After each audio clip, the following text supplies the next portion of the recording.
전국구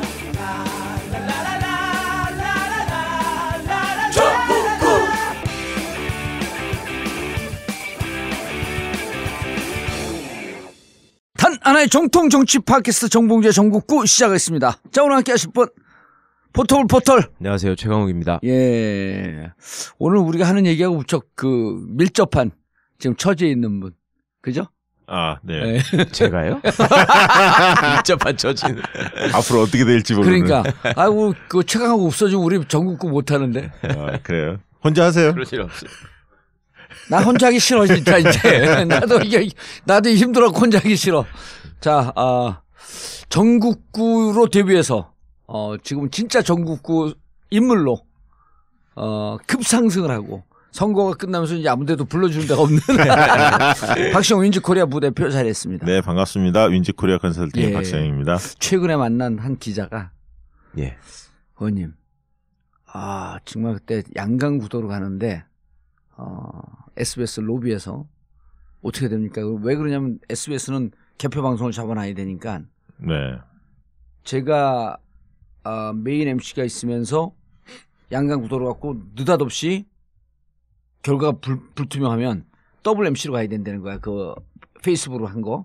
그러면서 묻는 거고서 그 막 본부장이 그 급에서 어떻게 당일날이요? 아니 며칠 전에. 며칠 전에. 양강구도로 했고 4월 6일쯤에. 예. 4월 6일 7일쯤 막 치고 올라올 때 안철수가. 한 달 전에? 여기는 2달 전에 얘기가 된 거예요, 방송이. 그러니까 4월 6일이면 한 달 전이잖아요. 그래서 이거 뒤집히는 거 아닙니까? 그래서 막 사정없이 치고 올라왔잖아. 그래서 내가 미니멈 8에서 12% 이긴다. 그리고 좀 더 벌어지면 15%가 넘어갈 거다. 그때 거기서 한 6명 있었거든요. 예. 회의하면서 진짜 속으로 다 X인 줄 알았다는 거야. 이렇게 치고 올라오는데 8에서 12% 그러더니 최근에 이제 자기들이 정봉주를 거의 신으로 모시겠다. 그래서 뭐라는 줄 알아? 근데 윈지코리아의 지분은 몇 프로인데? 진짜 속지 마시죠. 단 1%도 없습니다. 그래서 내가 뭐라는 줄 알아요? 네. 야, 이게 자본주의 사회도 중요한 게 정신세계이기 때문에 내가 정신적인 지주다 그랬더니 우리가 그런 건 믿는데 근데 지분은 몇 프로였어? 그런 건 묻지 말았는데 정신적 지주다. 근데 그때 진짜 막 치고 올라올 때 우리는 빤히 알았잖아. 네. 곧 꺾일 거라고. 네. 그게 뒤집힐 거라고 믿은 사람들이 꽤 있었나 봐요. 엄청 많았죠. 그것 때문에 초조해가지고 막 밥에 안 들어간다는 사람들도 있었는데. 왜냐하면 그 당시에 예를 들면 안희정, 이재명 지지층이 상당 부분 안철수 후보 넘어간다고 지지층으로 나눴으니까. 일부 넘어가기도 했고 또 당내도 시끌시끌했어요. 당내에서도 선대위 출범 자체가 인사 문제로 막 지연되고 뭐 이러다 보니까 위기감들이 많이 생겼었던 시기죠. 예. 근데 내일 보니까 이게 예를 들어 박시영 부대표가 자료도 가져오고 다른 그 선관위 자료 나오고 다른 여론조사 기관 믿을 만한 데들 이번에 이제 SBS 여론조사 동물농장 나왔던 그 팀들은 믿을 만한 데 아니에요. 그러면 신뢰가 가는 데들. 네. 그런데 이렇게 여론조사 결과를 가져와도 중요한 게 본인이 믿고 싶은 것만 믿으면서 불안한 거예요, 이게. 예를 들어 15%를 이긴다 그래도 불안한데 그래서 내가 이번에 딱 보면서 지난 총선 때도 보고 이번에도 보면서 여론조사를 모든 선입관을 털어놓고 객관적으로 믿는 확신, 신념 이게 중요하더라고. 그러면 사감을 좀 빼야죠. 개인적인 감정. 그냥 가져오면 나는 무조건 믿거든 그 데이터를. 그러니까 내가 보니까 그런 게 타고난 능력 같아. 의원님은 촉이 좀 좋아요. 예, 보면. 아니 나 가져오면 믿잖아 일단. 일단은 그 여론조사 기관이 이번에 쭉 보니까 나이롱뽕을 하는 애들이 없어요. 그러니까 뭐 그때 4월 4일날 이상한 데 막 조사시킨 데 있잖아. 네. 그런데 그 사자들 말고 웬만한 여론조사들은 전체적으로 결과가 이번에도 미리 조사하고 그런 거 보면 예측한 거 보면 거의 비슷해요. 그러니까 이제 초반에는 4월달, 3월달만 하더라도 특히 이제 3월달만 하더라도 무선과 유선에 대한 그 배합 비중, 반영 비중에 대한 논란들이 좀 있었잖아요. 사실 그 당시에 이제 50대 50으로 거의 섞어서 조사하는 데도 꽤 있었고 뭐 유선이 한 40, 무선이 60 이런 언론사 조사 기관들이 꽤 많았거든요. 그러면서 이제 그게 잘 안 맞는다. 그래서 무선 80, 90으로 한 대하고 그 조사 결과 차이가 꽤 크게 났었잖아요. 예. 그러면서 뭐가 맞냐 뭐 이런 논란들을 많이 겪으면서 그 뒤로는 되게 이제 무선 한 80% 정도 섞는 조사들이 되게 두드러지게 많이 이제 그렇게 바뀌었죠. 예. 그러면서 이제 조사 결과도 좀 비슷하게 많이 나왔고요. 특히 이제 ARS 조사하고 전화면접 조사하고 조금 차이는 있었습니다. 그러니까 ARS 조사일수록 보수와 진보 대표 주자한테 쏠림 현상이 확실히 드러나죠. 무응답이 거의 없고 5% 이내였고, 그러니까 문재인, 홍준표 이런 후보로 진보 보수표가 결집되는 그게 ARS 조사 특징이었고요. 전화면접 조사의 경우에는 무응답이 10에서 15%까지 꽤 높게 나오고 상대적으로 소극적 응답층들이 많이 하니까 예. 많이 하다 보니까 상대적으로 이제 문재인, 홍준표 후보의 지지도가 ARS 조사보다는 좀 낮고 안철수 후보 지지도는 ARS 조사보다는 조금 2, 3% 높게 나오는 그런 상황이었죠. 그러니까 이게 2010년도 지방선거 때 못 맞췄거든요. 예. 그때 이제 유선 비율이 높아갖고 네, 못 맞췄는데 그렇죠. 그럼 그때부터 반성을 하면서 반성적 고찰하면서 이렇게 쭉 반추해 보면 무선이 어느 정도인데 이번에도 여론조사 기관들이 막상 본격적으로 여론조사 들어가면서도 무선 비율에 대해서 여론조사 기관들도 확신이 없었잖아요. 그냥 80% 75% 노예이 된다고 하는데도 그렇게 안 놓은 데들도 많았었고 반반 들어갔었고. 네, 일부 언론사의 경우에는 그 추이 조사를 하기 때문에 1개월 전, 뭐 2개월 전 이렇게 계속 추이를 보기 때문에 한꺼번에 그걸 바꾸면 한 번에 바꾸면 조사의 추이가 틀어지기 때문에 그것 때문에 못 바꾸겠다 이렇게 하는 언론사들 분명히 있었고요. 그것도 뭐 나름 이해는 합니다.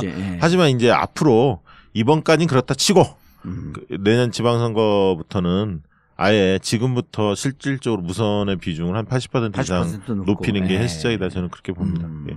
지난번 잘 아시겠지만 총선 때는 지역 번호를 무선 번호를 알지 못하기 때문에 안심번호 아니면 다 틀렸던 거고요. 대선은 전국 단위 선거이기 때문에 안심번호가 아니더라도 무선 비중을 굉장히 높이면 안심번호와 유사하게 조사 결과가 나왔었습니다. 네. 실제로 이제 저희 회사에서 안심번호를 많이 해봤는데 100% 무선 전화 면접 조사의 그 특징하고 굉장히 비슷하게 나왔었습니다. 그러니까 ARS 조사로 100% 무선 조사보다는 전화 면접 조사로 하는 100% 무선 조사하고 안심번호 조사가 상당히 유사하게 많이 나왔고요. 실질적으로 마지막에 예측을 염두에 두고 조사를 해봤는데 2, 3일 전에 그때 안심번호를 안심번호 100% 전화 면접 조사를 했었는데 그 당시 1, 2는 거의 그 당시 비슷하게 나왔습니다. 거의 맞췄죠. 예. 1을 그러니까 뜨면 43으로 봤었으니까. 회사 자체 내에서는 41에서 2를 봤습니다. 사실은 저희가 보고 할 때는 공개했던 아니 게. 그거는 뭐 사감이 약간 들어가 있는 거고요. 실제로 회사에서는 41에서 2를 봤고 홍준표 후보를 오히려 22에서 23을 봤는데 24로 좀 높아졌고요. 안철수 후보는 한 18에서 19 정도 봤는데 21로 좀 높아졌고. 막판에 뚜벅이 영향이 좀 있었죠. 네, 있었습니다. 그러니까 그게 한 이틀 전에 조사했던 거니까 그런 영향이 좀 있었고. 근데 흐름은 뭐 거의 비슷하게 나왔고 유승민 심상정 그래서 이제 저희가 그 얘기를 했었죠. 1위부터 5위까지 기호 순서대로 이번에 투표할 거다. 그 얘기는 몇 번 드렸었는데 실제로 이제 그렇게 나왔던 거죠. 최변이 그때 공개한 게 몇 프로였었죠? 45, 23, 15, 97 이랬던 것 같은데. 그 당시 이제 대단히 그것도 근접을 했네 그래도. 문 후보를 조금 더 많이 차이 났죠. 안철수 후보가 좀 차이가 난 거죠. 예. 안철수 후보가 15? 예. 아, 그래 21. 안철수 후보는 실질적으로 마지막 조사할 때 전화면접 조사에서는 되게 17% 나왔었고요.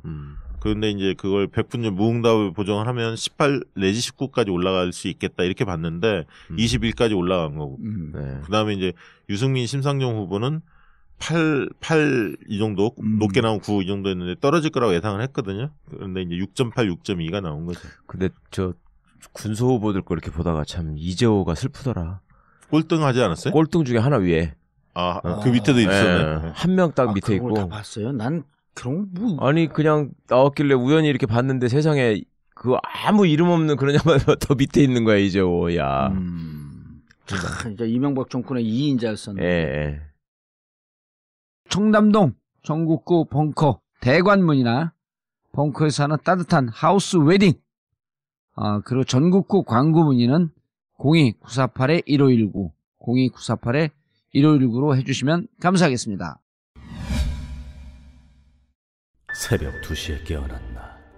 딱히 고민이 있어서 그런 건 아니다. 새벽 5시에 일어났나? 새벽 6. 아우, 이 인간이 잠도 못 자게 화장실을 들락거려. 남성 활력과 전립선 건강, 하루 한 알로도 충분합니다. 소팔메토, 옥타코사놀, 아연, 비타민 A, D, E까지 하루 영양 기준치 100%를 꽉 채운 메가셀 남자의 활력. 지금 바로 인터넷 검색창에 메가셀 남자의 활력을 검색해보세요. 단 하나의 정통 정치 팟캐스트, 정봉주의 전국구. 이명박근혜 정권 9년을 버티면서 정권 교체에 조금이라도 기여할 수 있는 힘이 되었던 것은 바로 청취자 여러분들의 후원이었습니다. 촛불 시민과 함께했던 애청자분들이야말로 전국구의 진정한 주인이자 정권 교체의 참된 주역입니다. 여러분들의 후원에 대해 진심으로 감사드리고 새 정부의 적폐청산을 돕기 위해 더욱더 노력하겠습니다. 전국구 후원 안내입니다. 팟빵 전국구 홈페이지 자발적 유료 배너를 클릭하시거나 정기 후원 1877-1828 1877-1828로 전화 주십시오. 여러분의 후원에 깊은 감사를 드립니다.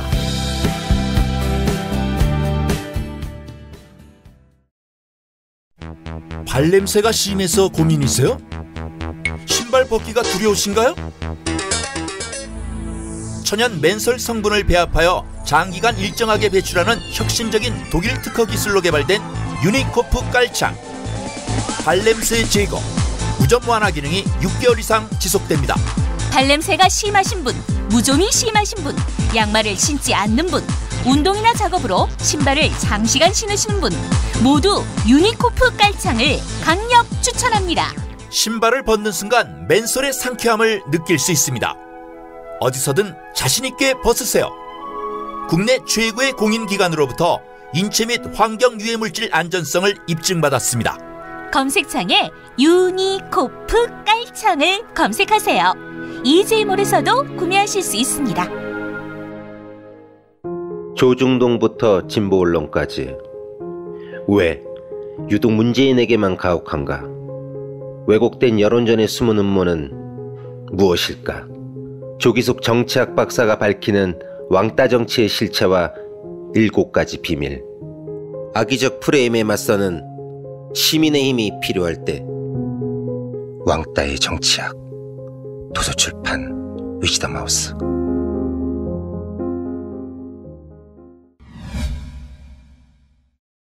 대선 시간이 좀 흘렀으니까 할 얘기 별로 없죠, 근데. 네, 그 이번에 조직도 문 후보 캠프를 보면 조직도 열심히 했고 공조직도 홍보도 열심히 했는데 이제 저희가 그렇게 예상을 했었습니다. 3월 달쯤 볼 때 경선 이제 마칠 시점에 이번 대선에 가장 중요한 것은 전략이다. 그러니까 홍보나 조직도 중요하지만 전략이 가장 중요할 거다. 왜 그랬냐면 어차피 문 후보의 30%는 콘크리트 지지율이다. 흩어지지 않을 거다. 왜냐하면 세력 지지도였기 때문에 정권 교체를 바라는 그 열정이 굉장히 높은 지지층이기 때문에 문 후보가 좀 실수한다고 하더라도 그 30%는 흩어지지 않을 거다. 그렇게 예측을 했거든요. 그럼 나머지 이기려면 5에서 10%는 확실히 우군을 끌어와야 하는데 이 5에서 10%는 전략을 잘못 피면 얼마든지 이게 바뀔 수 있는 표였거든요. 5에서 10%. 네, 그 표는. 그렇기 때문에 특히 이제 그 3자연대 반문 단일화 이런 문제도 나왔었고요. 그다음에 안철수 후보 또 부상도 있었고 여러 가지 부침들이 당연히 나올 수밖에 없는데 이 속에서 중심을 어떻게 잡아주냐가 굉장히 중요했다. 그런 측면에서 매 시기마다 전략을 어떻게 구사할 거냐 여기에 굉장히 중요할 거다 이렇게 봤는데 이번에 나름대로 제가 봤을 때는 문캠프에서 전략을 잘했던 것 같습니다. 나는 2012년에 감옥에 있을 때야 그때 도와달라는 걸 이해를 하는데 2013년 그 정북구로 시작을 하고 2014년 지방선거 때부터 이번 대선이 끝나니까요. 한 2-3명이 또 전화 와요. 다음 대선은 자기를 도와달라고. 그래서 속으로 나는 평생 니들 도우려고 사는 인간이냐. 아니 그럼 난 정치도 못하잖아 지금. 근데 그전은 그런 생각을 안 했었거든. 근데 이제 계속 뭐 2014년서부터 전화 오면 좀 씁쓸하더라고. 난 정치도 못하고 그러는데 지난번에 그 2016년에 공천에서 떨어진 사람들, 예. 컷오프 된 사람들 날 잡고 하소연하는 거예요. 근데 이번에도 대선 끝나자마자 다음에는 저를 좀 도와주십시오. 지방선거 광역단체장인가요? 아니 2022년 다음 대선에서 대선을 도와달라고. 대선? 오. 아 그래요? 다음 대선에서 저를 도와주십시오. 그래갖고 내가. 그럴 만한 얘기는 할 만한 체급이 되는 사람들이 그래요? 그렇죠. 예. 그런 아, 사람이에요. 예. 제가 오늘 또 손학규네 그러면. 김종인. 안철수 후보가 바로 뭐 또 대선 그 3수에 도전하겠다. 뭐 이렇게 선언을 했잖아요. 실질적으로 본다면.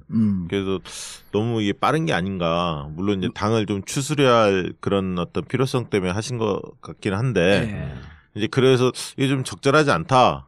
이게 좀 앞으로 또 누구를 밀어야 할지 고민스럽다 이렇게 페이스북에 글을 올렸더니 이제 본인들 우리 그 저기 패친들이 생각하는 차기 주자들 선호하는 사람들 쭉 썼더라고요. 거기에 봉도사님은 이름은 없어. 애석하게도 예. 예, 아직은 예.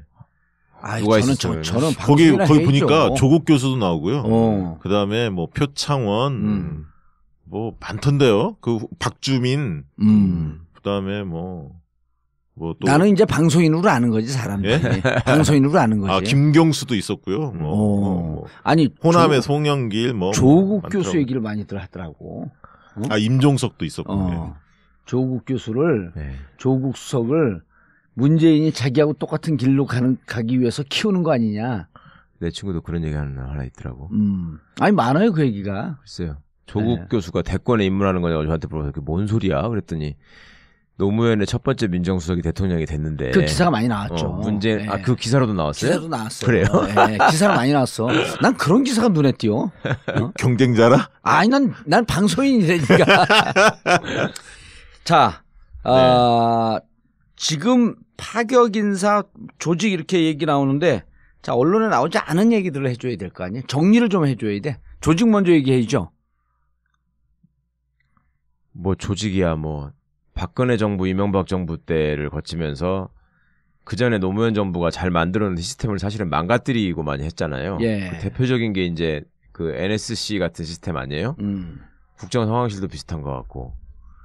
그러니까 안보실하고 정책실이라고 하는 것이 노무현 정부 때는 상당히 중요한 역할을 하고 실제로 비서실장하고 대등한 위치에서 국정을 서로 토론하고 이랬던 것 같은데 그게 그 안보실은 남았지만 정책실이라는 건 아예 없었죠. 박근혜 때.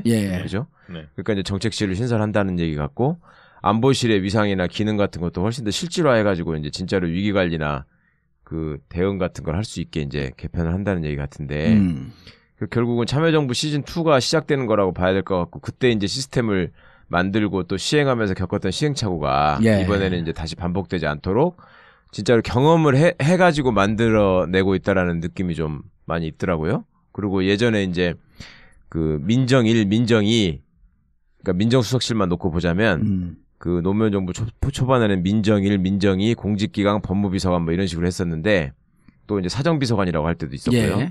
근데 이제 그거를 사정비서관이라는 게 원래 공직자 감찰하고 뭐 비리 같은 거 있으면 이제 처벌하고 이러는 데인데 그쪽이 반부패비서관이라고 이름을 바꿔서 이번에 그 박형철 변호사가 임명이 된 것이고. 누구요? 박형철. 예. 중앙지검 공공형사부장 출신이고 그 국정원 댓글 사건 윤석열 팀장, 박형철 부팀장. 그러다가 이제 계속 박형철. 고검으로 2번 연속 좌천 인사를 당하고 사표를 내고 나온. 이거는 보복 인사를 당한 거죠 그때. 그렇습니다. 예. 그 박근혜 정부에서 보복 인사를 당한. 예. 서울대 87학번인데. 박형철 비서관이 조국 교수하고는 박형철이 형철이에요. 형철입니다. 박형철. 개인적인 인연은 전혀 없어요. 개인적인 인연이 전혀 없는데 처음 비서관으로 뽑혔다라는 점에 대해서 좀 주목하실 필요가 있는 것 같습니다. 아 이게 민정수석 밑에 있는 건가요? 그럼요. 민정수석 밑에 지금 현재 직제로 새로 만들어진 게 민정. 수석 이제 민정수석 밑에 선임 비서관이 민정이 될 것 같고요. 그 다음이 반부패, 그 다음이 공직기강, 그 다음이 법무. 야, 이 민정 엄청 센 거네. 민정이 파워가 세졌죠. 더 세진 거예요? 예. 과거보다 더 세진 거죠. 오. 과거에도 물론 비서관실은 4개 있었습니다. 예. 근데 이제 실질적으로 참여정부 때 그 왕수석이라고 해서 그 당시에 이제 문재인 수석이 민정수석이었고 민정수석이었죠. 그런데 이제 그때보다도 왜 국민들이 민정수석을 크게 보냐면 우병우 때문에 그런 그렇죠. 거죠. 검찰개혁 때문에. 그러니까 우병우 사태를 이렇게 겪으면서 저 정도로 막강한가? 민정수석이라는 게?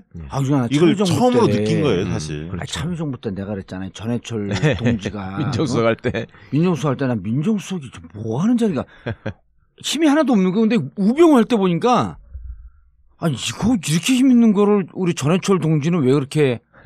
그러니까 예전에는 정치인들이 제일 선호하는 게 정무수석이었잖아요. 정무수석이었죠. 1번이었고 그 다음에 이제 민정하고 인사수석. 왜냐하면 인사 문제가 걸려 있으니까 그게 이제 관심이었는데 아까 이제 최 변호사님 말씀하셨듯이 이게 사실은 참여정부하고 노무현 정부하고 지금 문재인 정부의 청와대 그 비서진 이 얼개 조직 구성은 유사한 면이 많이 있습니다. 그런데 좀 달라진 것만 몇 가지 보면 아까 말씀하셨듯이 일단 정책실이 부활한 거예요. 예. 그 박근혜 이명박 정부에 없어졌던 정책실이 부활을 했는데 중요한 건 뭐냐면 과거의 참여정부 때는 정책실이 주로 부처에서 하는 일들을 보고받고 지시하고 부처하고 연관된 일을 많이 했어요. 예. 정부 부처하고. 근데 이번에는 그렇게 하는 게 아니라 삼실체제가 된 거 아니에요, 이번에는. 그렇죠. 경호실까지 하면 사실이 된 거죠. 비서실, 정책실, 안보실, 국가안보실, 경호실. 경호실은 일단 빼고. 그렇게 하면 3실인데요. 과거에 비해서 국가안보실이 강화됐죠.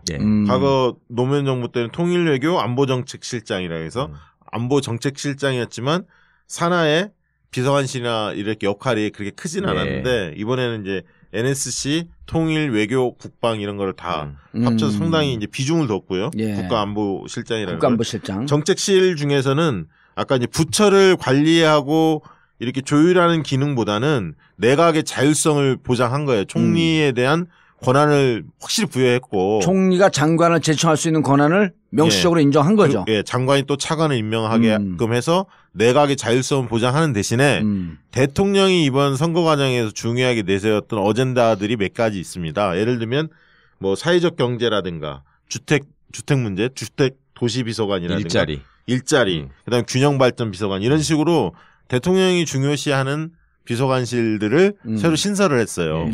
부처 관장이 아니라. 그래서 어젠다 중심으로 좀 바뀌었다는 거하고 정무수석이 과거에 MB 때는 정무수석이 있으면서도 정무장관을 특임장관을 뒀었습니다. 이재호 기억나시겠지만 주호영 뭐 이런 사람이었고 박근혜 정부 때도 정무수석이 있었는데 과거 참여정부 때는 노무현 정부 때는 정무수석이 없었어요. 그냥 정무비서관이었어요. 정무비서관. 아 정무수석이 없었어요? 유인태 수석 하지 않았어요? 정무수석? 아 유인태 수석이 있고 난 다음에 이게 이제 바뀌었을 겁니다. 바뀌어갖고 정무팀으로 비서실장 산하로 들어가면서 정무비서관, 정무기획비서관을 힘을 뺐어요. 아마 유인태 장관 처음 수석이 유인태 수석이었고 그다음에 바뀌면서 그렇게 됐을 겁니다. 근데 이번에 이제 정무수석실을 새로 만든 거죠. 만들어서 참여정부 때는 정무수석이 없었어요 초창기에? 처음에 있었고 그 다음에는 정무비서관, 정무기획비서관으로 정무팀으로 들어와서 비서실장 직속실로 된 거죠. 정무수석이 있다가 없어지면서 힘을 뺀 거네. 힘을 뺀 거죠. 비서실장 직속실로 바뀐 겁니다. 근데 이번에 이제 정무수석실을 다시 부활을 해서 정무기획, 정무자치분권 세 개의 비서관실을 신설했기 때문에 어쨌든 지금 인선들을 보면 굉장히 젊은 인사들을 많이 기용하지 않았습니까? 실장 자체가 젊으시니까. 근데 수석들은 조금 더. 정책실은 누구예요, 실장이? 아직 미정이죠. 아직 미정이고, 지금 일단 발표 난 게, 정무수석이 발표 나왔고요. 전병헌, 삼선 의원이죠. 그 다음 민정수석 조국 교수. 그 다음에 사회혁신수석. 하승창. 예. 그 다음에 서울시 정무부시장 했었죠. 그렇죠. 그 다음에 국민소통수석이 그 윤영찬인가요? 윤영찬. 네이버 부사장. 부사장 하셨던 인사수석이 조현옥 수석. 그래서 일각에서는 그다음에 김수현 수석도 발표 나왔죠. 사회수석 김수현 수석. 김수현 수석 같은 경우는 참여정부 시절에 비서관 했었고요. 비서관했었고 말 무렵에 환경부 차관을 했었죠. 차관하셨죠. 세종대 교수이시고 이분은 이제 도시공학 이거 유럽에서 독일인가 어디서 공부했죠? 굉장히 합리적이라는 평을 많이 받는데요. 근데 이제 특징 중에 사람들이 박원순 사람이 많이 기용됐다 이렇게 얘기하는데 그거는 제가 볼 때 조금 아닌 것 같아요. 왜냐하면 그거 교정을 해줘야 돼. 왜냐하면 언론에서는 다 박원순 사람이 됐고 그것을 탕평이라고 그렇게 얘기를 하고 있는데 사실은 그 김수현 교수 같은 경우도 원래 참여정부 출신 아니에요. 참여정부 출신뿐만 아니라 문재인 후보가 정책의 핵심적 역할을 대선 했잖아요. 도전할 때도 핵심 멤버였고요. 그 뒤에도 사실 핵심 멤버 중에 하나였는데 서울시 이제에서 박원순 시장이 부름을 받고 원래 시민사회에서 또 일을 했었기 때문에 부름을 받고 서울시에서 서울연구원 원장으로 오히려 문재인 사람을 서울시에서 갖다가 쓴 거지. 그렇죠. 그런 게 셈이고 또 조현옥 수석 같은 경우도 원래 이제 여성 시민사회 단체에서 사실은 정치 참여 운동을 2003년, 2년 그 전부터도 했었고 저도 2003년에 뵀던 분이었는데 근데 참여정부에서 이제 인사 쪽에 비서관으로 일을 했었습니다.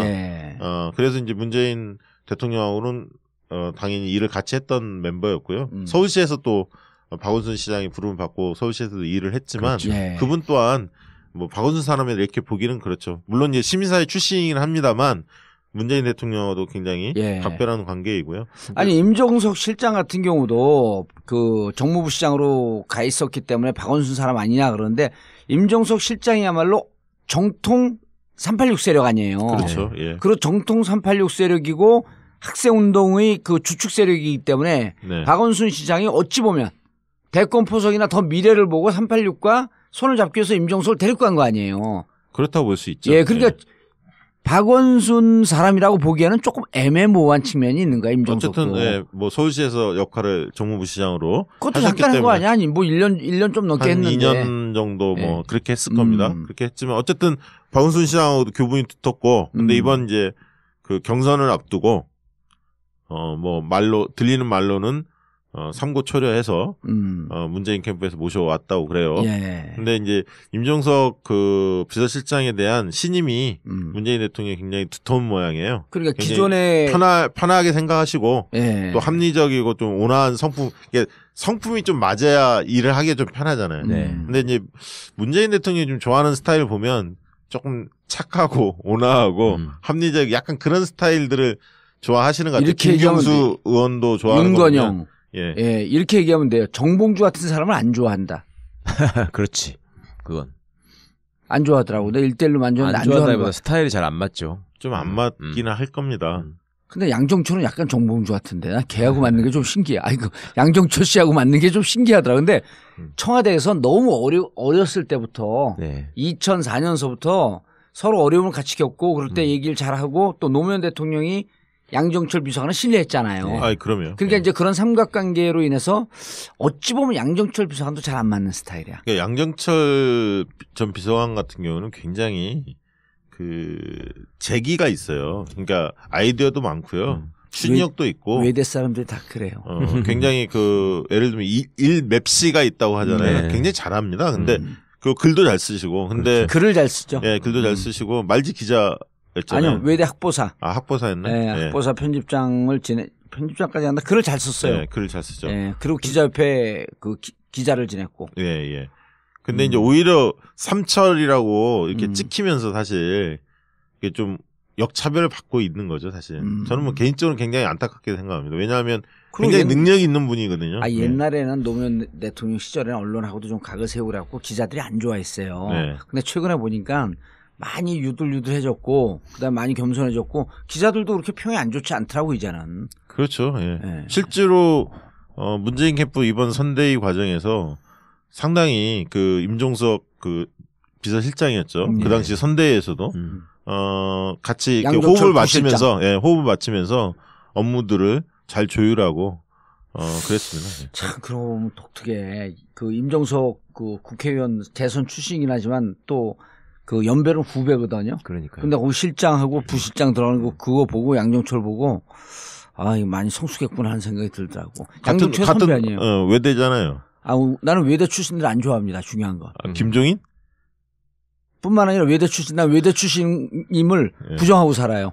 가만히 있으면 사람들이 서울대로 인정해주는데 왜 외대라고 강조를 해. 김종인처럼. 외대 훌륭한 이번에 인사 발표나는 것들을 보니까 청와대 수석 수석들 같은 경우에 저는 특징적으로 느끼는 게 이제 다들 비서실장보다 나이가 많아요. 경력이나 경륜 면에서 또 처지지 않는 분들이고 그러니까 과거에 뭐 김기춘이 비서실장 하면서 막 거의 대통령을 대신해서 모든 걸 휘두르던 예. 그런 거는 이제 확실히 없어질 것 같다. 그러니까 비서실장이라는 자리 자체도 정말 이름에 맞는 그냥 비서실장, 실무형 비서실장의 역할을 하면 되는 것 같고 그다음에 수석들이 이제 각자 전문 분야에서 말하자면 대통령 공약을 중심으로 그 정책을 실현하기 위한 역할을 할 것 같다라는 게 많이 보여지더라고요. 그러니까 그 비서실장 산하에 네. 정무, 네. 민정 네. 이렇게 쭉 있잖아요. 그렇죠. 예.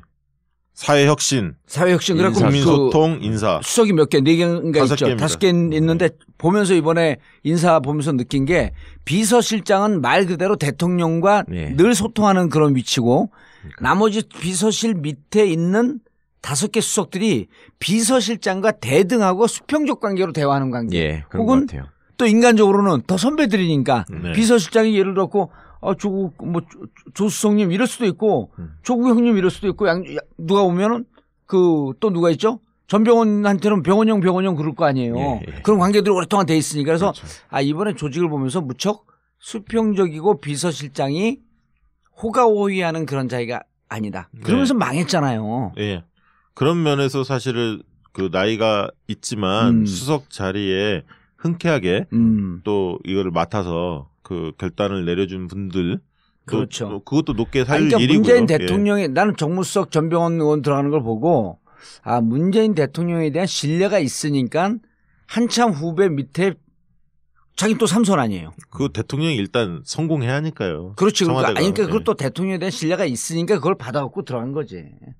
그렇죠. 예. 그런데 조국 교수도 마찬가지예요. 조국 교수면은 요즘 이번에 보니까 뭐 교수로서도 어마어마한 능력을 보이고 있더만. 예, 연구 업적도 많이 있고 실제로 예. 열심히 아주 성실하게 살아가는 스타일이기 때문에 그 이제 박경철 비서관 아까 얘기하다가 당신하고 그렇게 말았는데 안 맞을 것 같은데 어떻게 그렇게 친해? 그건 공부하다 친해진 게 아니고 예. 놀다가? 딴짓하다가 친해진 거니까. 박경철 비서관도 그냥 일하다가 한두 번 본 적은 있어도 뭐 그렇게 친분이 있었고 이런 건 아닌데 예. 하여튼 의미가 이제 조국 민정수석은 원래 민정수석의 1차 역할이 이제 대통령 친인척 관리나 인사 검증 예. 이런 것들이 기본 업무긴 한데 사실은 지금 시대적인 과제로서는 이제 검찰 개혁이 주 업무가 되잖아요. 그러면 여기는 이제 학자이자 이론가로서 그 부분에 대한 확실한 일머리를 잡아가지고 이제 일을 해 나가야 될 것이고 예. 그거 외에 한편으로 그간에 이제 무너져 있던 검찰의 어떤 신뢰. 위상이나 모습, 신뢰 이런 부분들을 또 해 나가고 그 비리 같은 거를 또 확실하게 또 통제를 해야 되니까 그래서 지금 박경철 비서관이 예. 필요하다. 예. 그 부분은 아주 절묘한 이게 인선을 잘한 것 같아요, 진짜. 검찰에서도 박경철 비서관에 대해서 아무런 비토가 없고 예. 아주 잘 됐다는 그래요? 예. 최강욱이 그 비서관 들어가면 어떻게 돼? 검찰의 입장이. 제가 그 에피소드 하나 말씀드리자면 10일 날 예. 9일 날 취임 선거였고 예. 그 다음에 10일 날 우리가 다 출근을 했잖아요. 예. 제가 10일 날 아침부터 검찰 조사를 입혀야 될 게 하나 있었어요. 그러다가 점심시간 넘어가고 하면서 이제 제일 먼저 봉도사님이 저한테 전화를 하셨고. 예. 여러 가지 번. 마라. 아니 뭐 조국 민정수석 얘기가 예. 나온다. 그래서 제가 전화를 받았었잖아요. 그때 예. 하도 전화를 한 번 하다가 원래 안 되면 많은데 계속 전화를 하시길래 뭐 급한 일인가 보다 해서 나가서 받았어. 그랬더니 조국 민정수석 얘기가 나오는데 그래서 그럴 수는 있겠다 싶었지만 저하고 뭐 사전에 제가 얘기를 들었거나 한 건 없었기 때문에 그러냐고 하고 있었더니 계속 온 데서 막 전화 문자가 막 오는데 그러니까 이제 조국이 확실히 수락을 하느냐 정말 가는 거냐 이런 걸 확인하고 싶었던 사람들이 많더라고요. 예. 근데 그러고 나서 오후에 이제 뭐 내정설 이런 것들이 보도가 되길래 제가 조사하던 검사한테 젊은 친구예요. 조국 교수가 민정수석 된다는데 그랬더니 예? 그러더니 피바람이 불겠네요. 그래요? 그러는 거예요. 예. 바로. 그러니까 원래 오전까지만 해도 신현수 변호사가 전에 그렇죠. 노무현 정부 때 사정비서관 출신인 신현수 변호사가 할 거다라는 보도가 나오다가 올랐었지. 예. 갑자기 바뀐 거잖아요. 그러니까 그러고 나더니 이제 저녁 때쯤 조사가 끝났어요. 그러니까 이제 지가 막 찾아보는 거야. 그러더니 뭐 확정이 아니라는데요. 아니라고 했다는데요. 그러면서 뭔가 이제 조국이 아니었으면 하는 희망을 그런 거였지. 그리고 이제 전화가 왔잖아. 조국 거의 결정되고 난 다음에 예. 당신 비서관으로 부르지 않았냐? 들어가는 거 아니냐 그런 전화 안 받았어요? 아, 그런 전화 엄청 왔죠. 그러니까 뭐 같이 당연히 가야 되는 거 아니냐부터 시작해서 무슨 뭐 조국이 민정수석이면 같이 가는 게 맞는 것 같다부터 가면 절대 안 된다고 하는 사람까지. 전국구 어떻게 해요? 최강욱 변호사가 민정비서관으로 들어가면 전국구는 그날로 접습니다. 할 수가 없어. 시중에 알려주신 것처럼 그렇게 되지 않을 겁니다. 그래서 지금 갈 가능성이 내가 보니까 90%인데 아니라니까요. 그래서 오해하지 마셔야 돼. 만약에 전국구가 접으면 최강욱 변호사 민정비서관으로 가기 때문에 접는 거지. 엄한 댓글이 뭐 이제 공중파 들어가고 종편 들어가니까 전국구를 무슨 무시한다는 동 불성실하게 한다는 동 업데이트 하루 미룬 거야 하루. 아니 제가 내 탓이 아니고 최강욱 탓입니다. 제가 그거는 몰아가게 하지 마세요. 몰아가게. 제가 저기 봉사님 연락을 몇 번 받았는데 제가 최강욱 변호사 들어갈까봐 청와대 노심초사 고민 많이 하시더라고요. 나는 원래 의논을 안 하는 사람이에요. 이렇게 딱 혼자 우주의 기운을 받는 사람인데 박시영 부대표한테 엄청 전화했어. 이거 가면 큰일인데 이거 가면 못하는데 그러니까 다른 사람하고 하세요 그러더라고. 그러면서 슬쩍 자기를 염두에 두는 것 같아요. 아니, 무슨 소리예요 갑자기. 내가 안 한다. 이제 할 수가 없다 그렇게 되면. 자 이런 이게 마지막 방송인가요? 아니지 이씨. 자 광고 듣고 가겠습니다.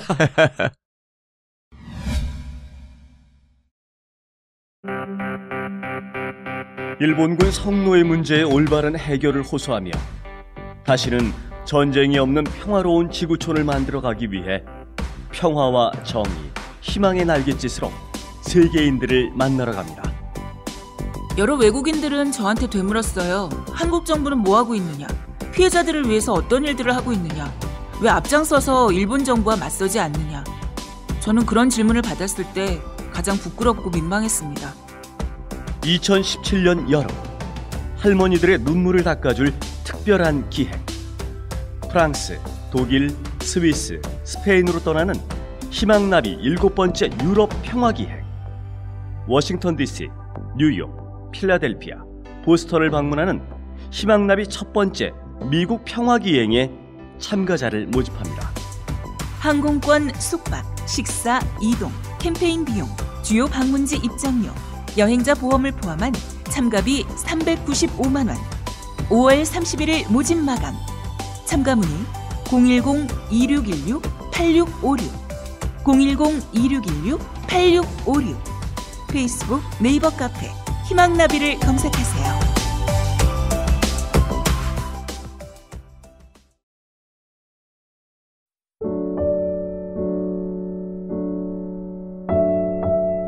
정권 교체 이후 세월호에 대한 관심이 무척 높아졌습니다. 진상규명, 안전사회 건설을 위한 발걸음이 한결 가볍고 빨라졌습니다. 세월호 가족들의 기대가 점차 높아지고 있고 우리 사회도 이제 세월호 희생자들에 대한 부채를 갚아야겠습니다. 지금까지 가족들의 손을 잡아준 분들 고맙습니다. 여러분의 도움으로 함께 살아왔습니다. 마지막까지 세월호 가족들의 손을 잡아주세요. 인터넷 검색창에 세월호 가족지킴이를 검색하세요. 여러분 한 분 한 분의 고마운 관심과 후원을 기다리고 있습니다. 세월호 가족지킴이.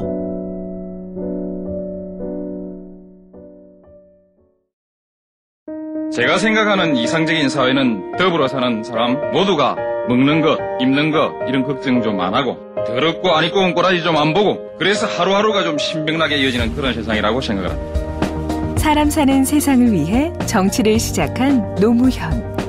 그는 우리 곁에 없지만 그의 꿈은 영원합니다. 노무현 재단은 사람 사는 세상을 위하여 노무현의 가치와 철학을 전합니다. 노무현이 꿈꾸었고 당신이 꿈꾸는 사람 사는 세상. 노무현 재단의 후원회원이 되어주세요. 후원 가입 안내 1688-0523. 골반 교정? 입고 걸으면 끝이라니. 참 쉽죠? 골반 잡자 바로 잡자 바디로직. 허리 통증 바로 잡자 바디로직.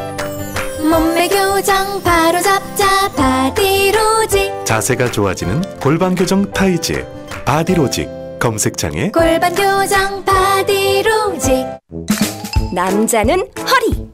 삐딱한 남성 골반 허리에도 역시 바디로직입니다. 바디로직의 효과를 못 느끼셨다면 100% 환불해드립니다. 자세한 환불 조건은 홈페이지를 참조하세요. 자, 인사 아직 덜 된 부분 정책실장도 안 됐잖아요. 그죠? 그 다음에 아니 뭐 이런 사람 후보들을 얘기를 하자는 거야? 어떻게? 지금 후보들 얘기만 무성하게 막 나오고 있잖아요. 왜 국가안보실장이 뭐 문정인 교수님이다, 뭐 거의 내정된 것처럼 나왔다가 사실은 지금 확정이 안 됐고, 그 지금 나오는 하마평들은 되게 안 맞는 것 같던데요. 그냥 기자들 내지는 본인이 자가발전하는 사람들이 그냥 거기다가 하마평에 이름을 올려달라는 것 같고. 이런 것 같아. 지금 보면은 처음에는 정신 없을 때 후다닥 하면서 처음에 인사는 쉬웠는데 지금 점점 어려워지는 것 같아요. 왜냐하면 당에서도 그러고 너무 많이 들이대니까. 엄청 들이댄대요. 아니 그거야 뭐 역대 정권 다 마찬가지인데 힘이 들고 골치가 아픈가 보더라고. 근데 법무장관도 그 하마평에 오르는 분들 기용 가능성이 그렇게 높진 않죠. 네, 택도 없는 사람들 이름만 자꾸 오르내리더라고. 네. 검찰총장도 마찬가지고. 박모 남자, 박모 여자, 예? 그런 분들. 네. 근데 실질적으로 지금 검찰 개혁을 위해서는 검찰 개혁 이제 우리가 내일 업데이트 되는 데서 할 거지만 조국 교수 혼자 갖고 조국 수석 갖고 못 하잖아요. 그럼요. 그럼 검찰 장관총장이 중요합니다. 장관총장이 중요하잖아요. 이게 손발이 맞아야 되잖아요. 그럼요. 근데 여기서 자기 공명심이나 자기 명예욕 때문에 실질적으로 검찰 개혁이나 개혁의 이런 거에 대한 뜻보다도 자기 정치하려고 그러는 사람 들어갔다가는 그럼요. 이게 낭패를 볼 일 아니에요. 크게 어그러지죠. 예를 들어 조국 교수 같은 경우는 뭐 아까 얘기했고 차기 뭐 대선 주자로 키우냐 어쩌냐 하고 그러더라도 본인이 워낙 검찰 개혁의 뜻이 강하기 때문에 딴 청 안 피우고 갈 가능성이 높은 사람 아니에요. 무엇보다 대통령의 의지가 검찰 개혁은 확고합니다, 정말로. 그럼 그 법무부 장관도 그렇고 검찰총장도 그렇고 개혁을 할 사람을 박아놓을 거 아니에요. 근데 지금 하마평 오르는 사람은 그런 사람도 아니잖아. 뭐 개혁을 안 할 거라고 그분들이 말씀하시지는 않겠지만 개혁보다 사실은 자기 광파는 걸 더 많이 할 것 같은 사람도 아니야. 그런 분들이 많지. 자가발전하는 사람들이 원래 그런 사람들 아니에요. 근데 있나요? 그 사람들 빼놓고 그러면 법무부 장관? 그러니까 들리기로는 법무부 장관은 절대 검사 출신을 안 시키는 거는 확실한 것 같고 총장은 조금 그래도 검사 출신들을 고려하는 것 같긴 한데 느닷없이 최강욱 총장 시킨 거 아니까. 검찰총장? 그런 식 절대 없어요. 난 지금 검찰총장 할 연배 아니에요? 좀 젊은가? 아니 지금 할 나이는 됐죠. 머리 봐요, 저게. 아니 머리로 보면 지금 대통령감이지. 아니 문제부터 더 쉬잖아. 임종석이나 김경수나 다 우리 같은 86학번이요. 근데 걔들은 다 재수했고. 재수 86학번 전성시대네. 아니 그럼 비서실장이면 저거 뭐야 검찰총장하고 같은 레벨 아니야 그게? 비서실장이 높은 거죠. 같은 장관급이지만. 장관급이죠. 비서실장이 장관급이에요? 장관급이죠. 청와대 수석들이 차관급이거든요. 야, 그 은평에서 경선에서 떨어졌고 출세했네 임종석이. 아픈 과거를 자꾸. 아니 왜냐면 그때 이게 운명을 알 수가 없는 게 그때 경선에서 국회의원 됐잖아요. 비서실장 못 가는 거예요. 청와대 아무데도 못 가는 거야. 그렇죠. 기껏해봐 장관이나 가는 건데 장관 중에 장관 비서실장을 하고 있는 거 아니야. 비서실장은 말이 장관급이지 사실상 총리급이지. 그래요? 아니, 파워를 어떻게 행사하냐의 문제죠. 사실. 근데 임종석 실장은 파워를 행사하기는 좀 그런. 그렇죠. 거기도 문재인 대통령이 좋아하는 스타일이다. 좋아하는 스타일이고. 그럼요. 서글서글 하잖아. 서글서글하고. 아니, 임종석, 김경수, 윤건영 또 누구 한 명 또 있죠? 아까? 뭐 양정철. 아니 저기 그 송인배. 이 네 명이. 그냥 같은 성격의 다른 얼굴을 더 씌운 거라고 보면 돼. 비슷비슷하잖아요, 네 명 다. 나이도 비슷비슷하고, 스타일도 비슷하고, 좋은 사람들 다 성실하고, 유능한 사람들이죠. 성실하고 유능한 사람인데 이제 부지런한 거하고 조금 또 거리 있게 따지면, 자, 그런데 지금 무지하게 자리가 많이 남아 있어야지. 그러게요. 지금쯤 되면 보통 이제 비서관들 아까 수석이 결정이 됐기 때문에. 비서관들을 빠르게 인선을 할 것으로 생각이 됐습니다만 상당히 지금 시간을 두고 있어요. 예를 들어서 민정만 예를 좀 들어줘봐요. 박근혜 정부 시절에 민정수석실에 예. 총 100명 정도가 있었다는 거 아니에요? 예. 그 어떻게 구성이 됐어요, 100명이? 그러니까 파견 예. 각종 권력기관에서 검찰, 경찰, 국세청, 감사원, 국정원 이런 데가 다 5대 사정기관에서 파견을 해요? 예, 다 거기서 오는데 기관별로 뭐 검찰은 굉장히 많이 왔었고요 그때 비서관급을 포함해서 뭐 한 7, 8명이 왔었고 예. 다른 데도 최소한 이제 30명씩은 다 왔었죠. 그러면 이제 그 사람들만으로도 그 반 이상이 찹니다. 파견 공무원을 받으면. 예. 그리고 나머지가 이제 소위 순수 청와대 직원으로 일종의 이제 당에서 뽑혀온 사람들이거나 아니면 뭐 수석과 인연이나 이런 것들을 통해서 채용되는 사람들 뭐 이렇게 있는 건데 그 민정은 또 별동대처럼 그 특감반 같은 것도 또 움직이고 있기 때문에 그 파견 나와 있는 사람들이 굉장히 많아요. 특별감사반. 특별감찰반. 특별감사반. 네. 지난번에 저거 뭡니까 문광부 직원들 데려다가 옷 벗기고 예. 양말 벗기고 신발 예. 벗기고 모욕 줬다는 그 사람들. 예.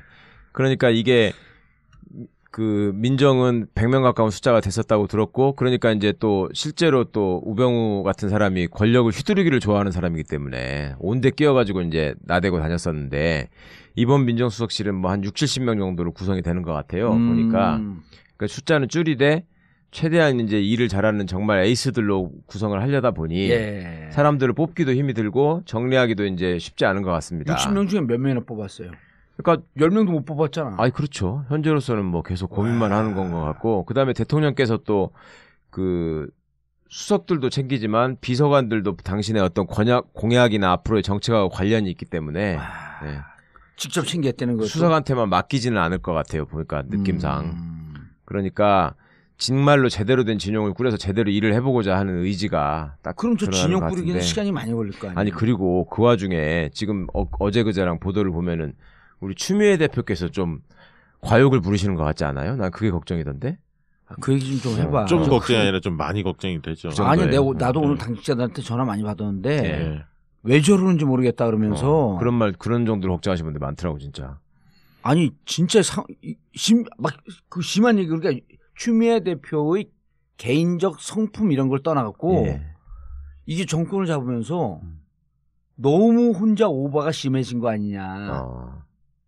일테면 그 언론에도 나왔으니까 김민석 전 의원 그렇죠. 예. 너무 총애하시는 것 같아요. 예. 아니 그거가 대선 캠프 꾸릴 때 상황 총괄실장 상황실장. 예, 상황실장. 총괄실장인가 아마. 상황 총괄실장 해갖고 전체 상황을 그거 하는데 그걸 임명하자마자 영등포 김영주 의원 그 최고위원이죠. 예. 김영주 의원이 무슨 상황 총괄실장이냐. 예. 그 문제 제기를 했잖아요. 그리고 예. 상황 부실장인가가 최재성 의원이 들어갔고. 네, 네. 그러니까 말이 안 되는 그렇죠. 인선을 했던 거예요. 네. 그때부터 그렇게 문제가 되더니 이번에도 김민석 의원을 정무수석 넣으려고 그랬죠. 정무수석 넣으려고 그랬던 거 아니에요? 그러다 이제 그게 안 되니까 빵꾸가 나고 빠그러지니까 지금 민주정치연구원 원래 그 다음에 이제 당 사무총장으로 늘려다가 그것도 안 됐죠. 됐어요? 그게 또 안규백 사무총장을 잘랐다고 했잖아. 김민석 의원을 늘려고 한 거 아니냐라는 지적이 있어서 예. 그 자리에는 이춘석 의원을 앉히고 민주연구원장으로 익산의 이춘석 의원 예, 그렇게 뺐죠. 근데 민주정치연구원장도 원래 이번에 김영기 의원이 좀 파격적인 그 교수 출신이고 예. 청와대 출신이고 그러니까 초선 출신으로서 민주정치연구원장을 했는데 거기가 3, 4선 자리예요. 그렇죠. 3선 이상들이 하죠. 그리고 일단 뭐 김민석 의원에 대한 개인적인 이런 걸 떠나갖고 좀 불미스러운 일로 정치권에서 오래 떠나 있었잖아요. 예. 그러니까 지금 꼬마 민주당이란 간판을 갖고 있었잖아요. 예. 그러면서 이제 추미애 마포민주당. 당대표 등극한 다음에 예. 합당을 한 거 아닙니까? 그렇죠. 사실은. 그러면서 이제 김민석 의원에 대한 남다른 뭐 아니, 그러니까 지금 추미애 신경을 좀 체제의 쓰는 것 같아요. 황태자예요. 예. 아무튼 이제 그 과정에서 이게 선대위 때 지금도 지금이지만 이 선대위 과정에서 무척 문제가 많았어요. 당 선대위가 출범하면서 경선이 끝나자마자 당 선대위가 출범하면서 가장 마찰이 센 게 그 부분이었습니다. 김민석 의원을 그 총괄 예. 상황실장으로 앉히면서 문제는 그것도 있었지만 비서실장에 대해서 비토가 생겼어요. 그러니까 임종석 비서실장을 쓰는 문제에 대해서 추미애 당대표가 임종석 비서실장이 그 페이스북에 어떤 글을 올렸었는데 거기에 대해서 이제 당대표를 좀 비판하는 글을 올렸는데 그거에 대해서 굉장히 민감하게 받아들이셔서 비서실장 되고 난 다음에 비판했어요? 아니요, 되기 전에 이제 그러면서 선대위 출범 자체가 늦어졌죠. 그러면서 이제 중진 의원들이 좀 나서서 아니 후보의 비서실장을 후보가 마음대로 임명하게 해줘야지 다른 자리도 아니고 그렇죠. 당 선대위가 떴는데 다른 자리라면 당대표가 상임 선대위원장이기 때문에 당대표 의견을 좀 따라야겠지만 다른 자리도 아니고 후보 비서실장인데 후보의 비서실장만큼은 후보의 의중을 따라야 하는 거 아니냐. 거기를 그 김민석을 눌렀던 아니 거예요? 그 자리는 아니었지만 임종석 비서실장이 원래 캠프 때 비서실장이었잖아요. 후보 비서실장이었는데 안 된다고 한 거예요. 선대위에서 후보 비서실장 하면 안 된다고. 왜냐하면 이제 옥신각신 했거든. 그 과정에서 임종석 실장이 그 SNS로 좀 당대표 비판하는 글들을 올리니까 이걸 이제 막았던 거죠. 그러면서 이제 한 2, 3일을 선대위가 출범을 못해서 그 문제 때문에. 그렇죠. 그 4월 한 6, 7, 8 뭐 이 기간 때 이게 티나지 않는 안티를 하고 있었네. 그 와중에 또 이제 그 안철수 후보는 상당히 이제 뛰어오르고 있었고 지지도가 그 상당히 4월 초였었네. 4월, 위기였었네. 4월 7, 8, 9 그 사이입니다. 그게. 아니 지금 6, 7, 8 뭐 그 사이. 1대1 대결에서 이긴다라고 얘기했던 게 KBS 여론조사였었거든요. 그게 4월 4일이에요. 월요일 날. 그리고 그때부터 4월 7일 8일 가면서 한겨레 뭐 등등 이렇게 나오면서 뭐라 그랬냐면 다자구도에서도 이기고 있다. 그걸 받았고 또 조선일보에서 10일, 11일 이렇게 계속 나오면서 그 주가 위기주였었거든. 그러면 그게 1차 위기주였습니다. 예, 그게 위기주였었는데 이 위기주를 스스로 그 단설 유치원 그걸 했고 안철수가 까먹으면서 다시 반전된 거 아니에요. 근데 그 와중에 당에서는 선대위 실장을 비서실장을 뽑는 문제 갖고 선대위원장하고 상임선대위원장하고 후보하고 부딪히고 있었던 거네. 그러니까 그게 단설 유치원 발언이 4월 한 12일인가 그렇게 나왔고요. 그 다음 주죠. 예, 그러니까 4월 10일 날이 이제 월요일 날 이제 여러 개 조사 결과 나오면서 안철수 후보와 문재인 후보가 상당히 접전이 이루어지고 있다. 이런 조사가 이제 막 쏟아진 게 4월 10일 날이었고요. 이 선대위 과정의 갈등은 제 기억으로 4월 6, 7, 8 뭐 이때였습니다. 그런데 이제 이 과정에서 이제 후보가 정리를 하시고 그러면서 이제 후보가 언론 인터뷰를 19개 잡으면서 본인이 사실은 선거 전략을 언론 인터뷰 속에서 명확하게 이야기를 했죠. 이번 대선은 정권 교체다. 정권 교체냐 정권 연장이냐의 싸움이다. 그걸 먼저 명확히 했고요. 그래서 본인이 적폐청산의 적임자 문제를 명확히 부각시키고 두 번째는 40석 가진 정당으로서는 국정을 제대로 운영할 수 없다. 불안한 세력이다. 국민의당은 안철수 후보 또한 그 박지원 상황론에 얹혀져 있고 해서 크게 보면 정권교체 프레임을 기조로 가져가면서 한쪽이 안정론이라는 안정된 세력, 준비된 세력과 불안한 세력과의 대결이다. 이번 대선은 이 부분을 후보가 직접 사실 언론 인터뷰하시면서 정리를 해줬어요, 사실. 그런 와중에 안철수 후보의 악재들이 좀 터졌죠. 아까 단설 유치원, 뭐 부인의 의혹들, 뭐 그다음에 경선이 잘 치러진 줄 알았는데 차떼기 동원, 뭐 이런 것들이 여러 개 일어나면서 그리고 1차 토론인 4월 13일 날 1차 토론에서 안철수 후보가 굉장히 기억나시겠지만 얼굴이 굉장히 경색돼 있었죠. 그렇죠. 그 스탠딩 토론으로 SBS 처음 했던 토론입니다. 그 홍준표 후보가 10초 만에 뭐 보내겠다. 저기 문재인 후보 뭐 이렇게 했다가 되치기 당했던. 이제 그러면서 이제 격차가 벌어지기 시작했거든요. 그런데 이제 요때 어쨌든 당에서는 비서실장 문제를 갖고 추미애 대표와 임종석 비서실장 간에 고리 있었고 그게 지금까지 계속 되고 있는 거예요. 그래서 이번에 청와대 비서실장 임명됐는데 당에 찾아갔을 때 안 만났잖아 또. 못 만났잖아요. 안 만났는지 못 만났는지 모르겠으나 못 만났잖아요. 원내대표만 만나고 간 거예요 그러면은? 나머지 나머지 야당들은 다 만났는데 추미애 당대표만 못 만났잖아요. 근데 이번에 전병헌 정무수석 만났고. 그리고 또 무슨 대표가 또 무슨 인사 추천위원회를 구성해가지고 뭐 추천하겠다. 근데 같은 동문이에요 거기도. 한양대. 아니 그러니까 추미애 대표가 인사 추천위원회를 만들겠다라고 하는 것도 기사에 나왔거든요. 그렇죠. 청와대 인사를 추천하겠다는 거예요. 그래가지고 당에서 이제 최고위원들 이런 사람들이 대통령 고위 권한인데 당에서 이렇게 부담을 주면 어떡하냐라고 하니까 뭘 막 집어던지면서 추미애 대표가 화를 냈고 결국은 안 하는 걸로 포기했다. 추천위원회에 기구를 구성하려다가 기구를 구성하는 거는 없었잖아. 인사추천위원회 기구는 구성하지 않는 걸로 하되 당원에 그런 어떤 추천할 수 있는 그런 어떤 권한을 많이 강화시켜놨죠. 예. 당원에? 예. 당원에. 예.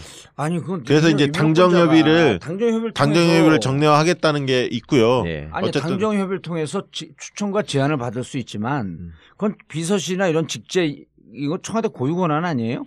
고유 권한인데 이제 뭐 당이 민주당이 집권하는 시대에 민주당 정부다 문재인 아니 근데 이제 그 내각을 위주로 얘기하는 거예요. 그러니까 인사 추천. 저는 뭐 그런 어떤 흐름에 대해서 아주 잘못됐다 보지는 않은데 그런 것이 요란스럽고 시끄럽고 아니에요. 불협화음을 일으키면서 가는 건 아니라고 그렇게 보죠. 점잖게 그렇죠. 얘기해 주면 안 돼요. 왜냐하면 그 인사추천위원회라고 하는 합법적 틀거리 속에서 말은 그렇게 하면서 결국 지금까지 행태를 보면 자기 사람 심으려고 그런 거 아니에요. 이건 공과 사를 구분하지 않는 거지. 예를 들어서 정말 이제까지 행시나 이런 걸 봤을 때 이분은 이 정권이 성공하기 위한 사람을 추천하는데 하등의 의심이 없다. 네. 라고 하면 인사추천위원회 만들어야죠. 그리고 이렇게 해갖고 한 2배수 3배수 올려주고 여기서 이런 사람들 당에서 추천하는 인물이냐 한번 참고해 주십시오. 여기까지 가면 문제가 없는데 지금까지 우리가 무슨 얘기하고 있었어요. 김민석 상황실장을 청와대 누르려고도 안 되고 당의 사무총장 누르려고도 안 되고 그다음에 민주정치연구원장까지 갔는데 민주정치연구원장으로서도 과연 적합한지 그러니까 사감에 근거한 사천을 하겠다는 거 아니에요. 이렇게 되면 그 지적을 하는 거지. 그렇게 갖고 그럼 그렇게 되면 무슨 일이 또 벌어지냐면 당의 원로나 당의 사람들이 이렇게 최고인들이 앉아갖고 인사 추천에 가면 2배수 3배수 가면 그 중에 한두 명이 될 거 아니에요. 자기 사람 심으려고 또 전쟁이 벌어져요 당에서. 이런 거 하지 말자고 정권 교체한 건데.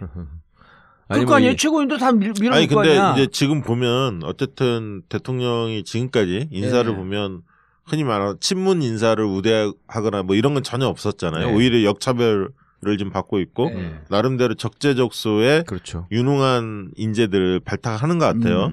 그렇기 때문에 이제 아까 했던 당에서의 요구가 세지면 말씀하신 대로 그 민주당 출신의 인사들을 상당히 우대할 수밖에 없는데 지금까지 기조로 보면 꼭 야당 인사뿐만 아니라 여러 대탕평 인사, 그렇죠. 적재적소 인사를 하고 있기 때문에 좀 걱정은 되는 부분은 있죠. 그러니까 당의 울타리 속으로 너무 들어가는 게 아닌가 이런. 그러면 당은 집권하고 그다음에 청와대가 성공할 수 있게끔 해주면서 당이 그 이후에 정책으로 그 당정협의를 통해서 정부를 그 견인하려고 노력을 했지 사람으로 견인하려고 그러면 안 되죠. 그거는. 이제까지 정치인들 뻔하잖아. 사람 갖고 네 사람 내 사람 나눠먹게 하면서 인사했던 거. 그거 어제 오늘 일이에요? 근데 검증된 사람들은 뭐 저는 뭐 역차별을 받아서는 안 된다고 보긴 합니다. 그러니까 국회의원 중에서 정말 자기 전문성이 있고 정치력이 있는 분들 중에서 검증된 분들은 들어갈 필요 있죠. 근데 걱정이네. 진짜 한 60-70명 되는데 아직 10명도 인사를 못한 게 특히 민정 같은 경우 중요한데.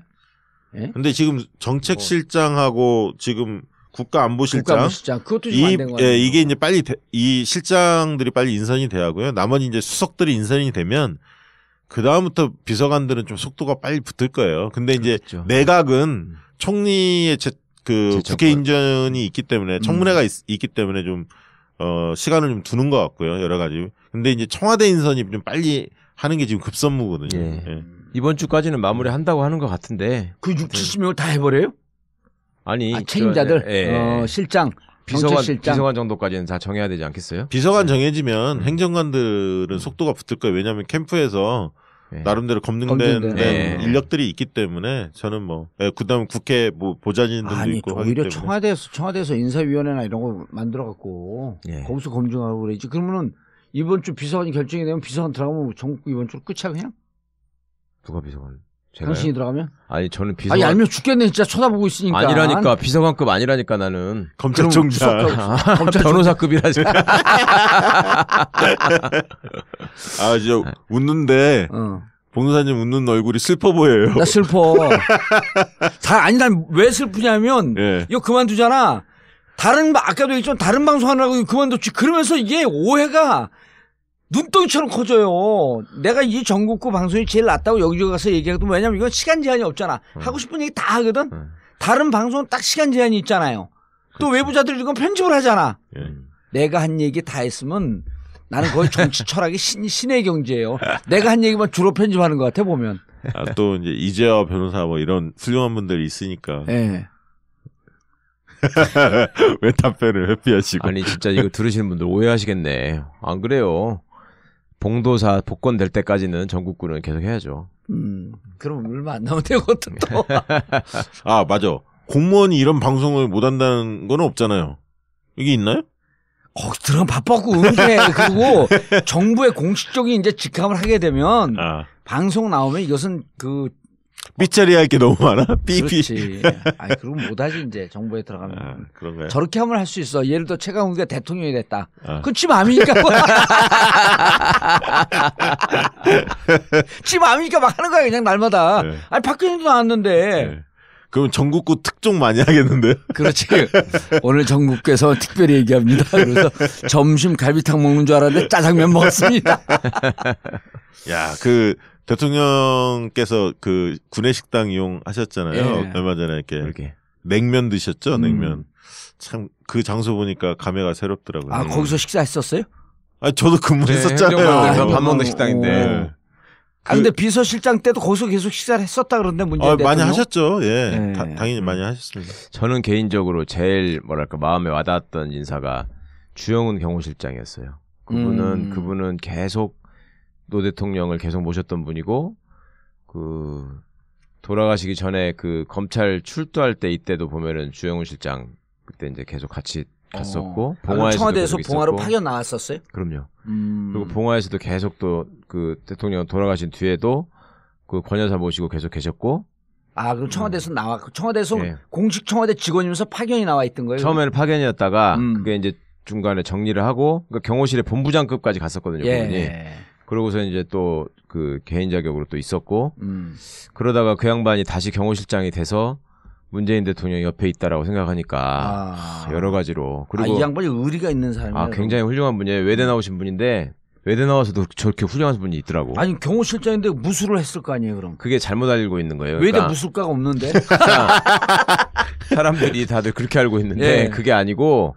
경호실 직원들을 공채로 뽑아가지고 예를 들어서 국정원 직원들도 어디 가서 도청하고 염탐하는 놈들 뽑는 게 아니잖아요. 그냥 대학 나온 애들 뽑아가지고 훈련을 시키는 거지. 이것도 마찬가지예요. 경호실도. 멀쩡한 사람 뽑았고 고수를 만든 거예요? 그러니까 공채로 뽑아가지고 거기서 이제 그렇죠. 그런 교육을 해서 거기서 탈락하면 못하는 거고 그게 되면 하는 거고 그다음에 아예 무술 유단자들은 또 일종의 특별경 그런 식으로 또 뽑으니까. 근데 무술은 잘 못하죠, 근데. 잘해요, 저 양반도. 오, 연백 우리가 비슷할 텐데 무술 잘하는. 연백. 맞아. 의원님 거의 60이죠? 아니, 우리랑 비슷하다 해서 한참 생각했네. 아니, 나이도 얼마 안 많잖아요. 많아요. 제가 애도 시집가고 다 그랬는데. 60대 초반 아니에요? 60대 초반. 근데 우리 외대 이렇게 위아래로 무술을 잘하는 사람들이 없었는데. 근데 이번에 인사 중에서 국무조정실장 하신 분 있잖아요. 홍남기인가요? 그분, 그러니까 예를 들면 정책 쪽이 관료들이 계속 하잖아요. 할 수밖에 없잖아요. 연속성 때문에 그러는데 그분도 이제 박근혜 정부 때 굉장히 요직에 있었던 분이거든요.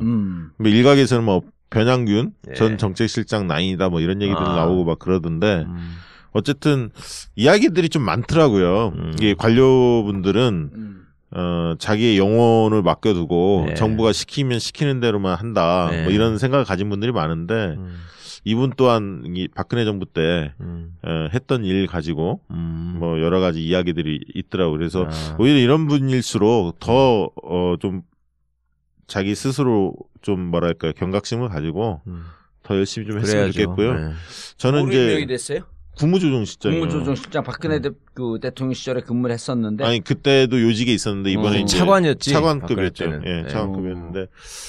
이번에 이제 청와대에서 근데 이렇게 실질적으로 공무원들 중에 좋은 사람들 꽤 있지 않아요?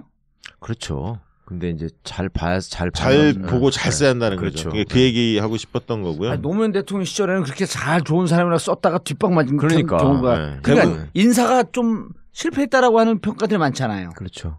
검찰 개혁 실패. 결과적으로 실패한 지점이 많이 되게 있었는데. 이제 경제 관료들도 그런 분들이 많거든요. 그렇죠. 좀 잘 썼으면 좋겠고 한 가지 아쉬운 거는 저희 때 유일하게 있었던 게 사실 여론조사 비서관실이었는데 그 비서실장 직속실로 있었는데 이번에 그게 없어졌어요. 그래서 없어져서 물론 여론조사 기능은 이제 뭐 정무수석실이나 국민소통 수석실에서 맡아서 하실 거라고 생각을 합니다만 어쨌든 그런 게 좀 아쉽긴 하더라고요. 왜냐하면 여론조사 하면 사람들은 단순히 뭐 국정지도 이런 것만 하는 것으로 생각할 수도 있겠지만 그런 게 아니거든요. 모든 정책이나 국정 방향을 그 수립할 때 가장 베이스가 여론조사인데 여론조사가 이번이 특화돼 있지 않아요?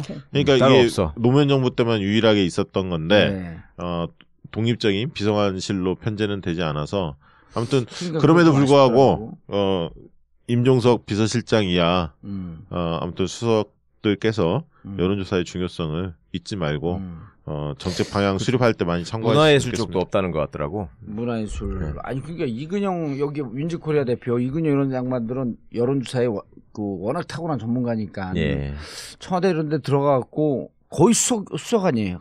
아니 이전에 비서관에 10년 전에 비서관 그러니까 지금 수석급이네요. 그러면 다 당연히 다 수석급들이죠.